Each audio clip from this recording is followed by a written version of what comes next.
بسم الله الرحمن الرحيم.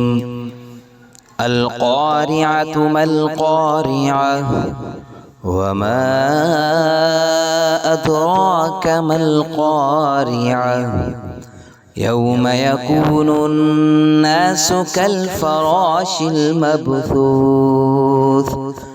وتكون الجبال كالعهن